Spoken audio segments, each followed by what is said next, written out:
Hello बच्चों, तो कैसे हैं आप सभी। आज हम पढ़ने वाले हैं इंग्लिश ग्रामर में मॉडल्स का हैज़ हैव। बिना किसी देरी के स्टार्ट करते हैं। आइडेंटिफिकेशन की सबसे पहले बात कर लेते हैं। It is used to talk about position in present in the last of in the sentence past had take place. अफर ज़्यादा जल्दी चला गया, सॉरी।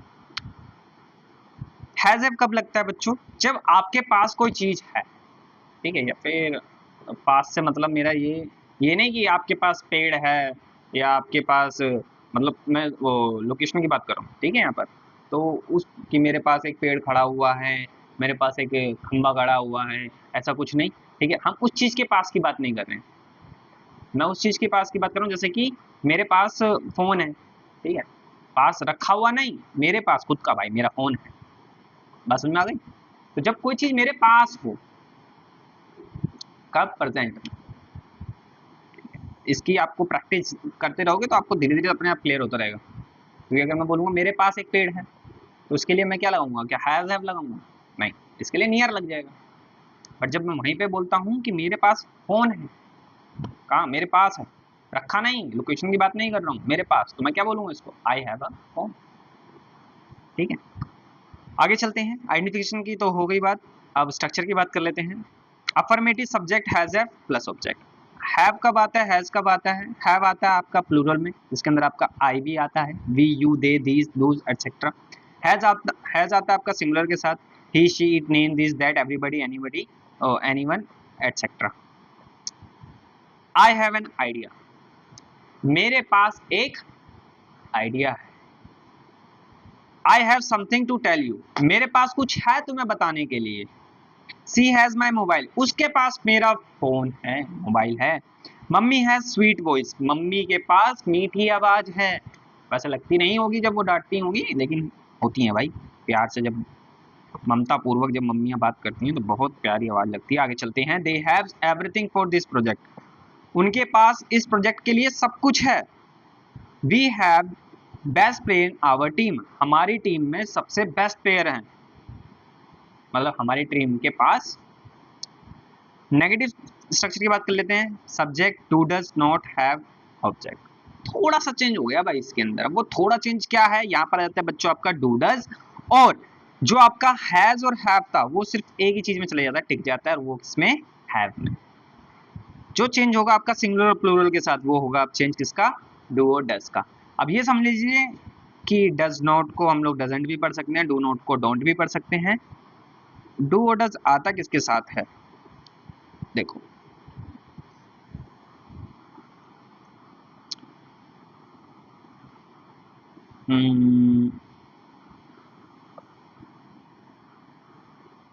आप थोड़ा चाहें तो ऐसे याद भी कर सकते हैं। जैसे डज में एस आ रहा है, एस फॉर सिंगुलर।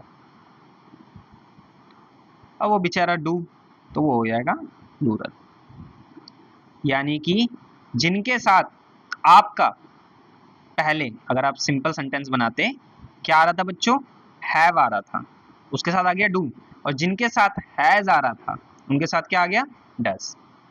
बात समझ में आ गई? आगे चलते हैं। I don't have change. मेरे पास खुले नहीं है। She does not have any question. उसके पास कोई भी क्वेश्चन नहीं है। She doesn't have pen. Could you give him one. उसके पास एक भी पेन, ओ एक तो नहीं बोला, उसके पास पेन नहीं है। Could you give him. अब अगर जिन बच्चों ने कुड की वीडियो देखी होगी तो उनको पता होगा ये कैसे बनाना है। तो could you give him one, तो कुड कब यूज करते हैं? यहाँ पर किस लिए यूज करा गया? क्या उसके पोटेंशियल की बात करी गई? ये रिक्वेस्ट कर रहे हैं ना। क्या आप उसे एक पेन देख सकते हो? They do not have any idea about this. उन्हें इस चीज के बारे, इसके बारे में कोई आइडिया, उनके पास इस चीज के बारे में कोई आइडिया नहीं था। इंटरोगेटिव की बात कर लेते हैं। अब इसके अंदर आपका डू डज आगे चला जाएगा। Do does subject have object. Do you have any information about this. क्या आपके पास इसको लेके कोई इंफॉर्मेशन थी? Does she have our your number.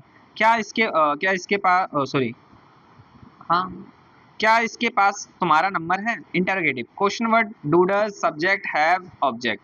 आगे चलते हैं। What do you have for me. तुम्हारे पास क्या है मेरे लिए? विच मोबाइल डज ही हैव। उसके पास कौन सा मोबाइल है। इंटरोगेटिव की बात कर लेते हैं। अब यहाँ पर इंटरोगेटिव आप देखोगे चार चार तरीके के हो गए, ये क्या मजाक है बच्चों। जब हम लोग वैसे इंटरोगेटिव चल रहे होते हैं लाइक WH फैमिली के अंदर ही, सारे छोड़ के, बस एक को छोड़ के, किसको, हु को। जब हम लोग की बात करते हैं हु की, तो हु के अंदर आपका ये बिल्कुल वैसे ही काम करता है जैसे आपका अफर्मेटिव में काम कर रहा था, यानी कि हैज हैव से। बाकी अगर हु के अलावा व्हाट आ जाए, हाउ आ जाए, तब आपका डू और डज आता है। लेकिन जैसे ही हु आ जाता है तब आपका हैज हैव का सेंटेंस बनने लग जाता है। तो स्टार्ट करते हैं इसको भी। Who has have object, who has my notebook, किसके पास मेरी नोटबुक है। Who all have time to participate in competition. अब देखो बच्चों, यहाँ पर हु ऑल आ गया। हु ऑल का मतलब किस किस, यहाँ तक किसके पास, यहाँ आ गया किस किस के पास। यहाँ पर यानी कि हम लोग कई सारे लोगों की बात कर रहे हैं, है ना। किसके पास यानी एक बंदे की बात कर रहा हूँ, किस किस के पास यानी कि कई सारे लोगों की बात कर रहा हूँ। तो किस किस के पास कंपटीशन में पार्टिसिपेट करने के लिए टाइम है। तो हु ऑल के साथ क्या आएगा आपका, हैव। आगे चलते हैं इंटरोगेटिव के अंदर, who do does not have object. तो अब हु के अंदर डू डज कब आता है, जब आप नेगेटिव बनाने लग जाते हो उसका। जब आप हु का नेगेटिव बनाते हो तो फिर वो भी वापस चुपचाप से आराम से भैया डू डज के साथ चला जाता है। Who doesn't have shoes for running, किसके पास दौड़ने के लिए जूते नहीं है। Who all don't have topic for presentation, किस किस के पास प्रेजेंटेशन के लिए टॉपिक नहीं है। आई होप आप सबको यहाँ तक सब कुछ समझ में आ गया होगा। जिनको नहीं आया होगा वो कमेंट सेक्शन में जरूर बता सकते हैं। और प्रैक्टिस प्रैक्टिस और प्रैक्टिस, भाई मैं इस चीज़ को हर एक वीडियो में बोलता हूँ, इसलिए बोलता हूँ क्योंकि अगर आप प्रैक्टिस नहीं करोगे तो ये वीडियो देखने में और जो भी आप समझ रहे हो ये सब टाइम वेस्ट है। तो टाइम वेस्ट मत करो। बात समझ में आ गई। तो चलते हैं अब हम लोग। फिलहाल अभी तो हैज़ हैव में आपको सिर्फ इसकी एक ही वीडियो रहेगी। अब जैसे ही मैं अभी आपको नेक्स्ट वीडियो जो बनाऊंगा इसकी, वो हैड और विल शैल हैव की रहेगी, वो दोनों एक साथ रहेगी। मेन आपको कॉन्सेप्ट समझना है। अगर आपने इसका कॉन्सेप्ट समझ लिया तो आपको उन दोनों कॉन्सेप्ट भी बहुत ईजिली समझ में आ जाएगा, क्योंकि हम बात कर रहे हैं प्रेजेंट की, तो उसमें हो जाएगी बात पास्ट और फ्यूचर की।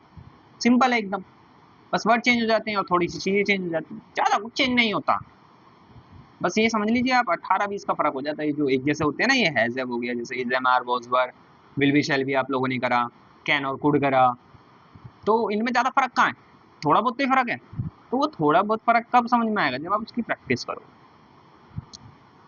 तो जब तक के लिए आप लोग ख्याल रखिए अपना, प्रैक्टिस करते रहिए और मिलते हैं आपसे अब दूसरी वीडियो के अंदर। जब तक के लिए आप क्या करोगे भाई, प्रैक्टिस करोगे, करो प्रैक्टिस।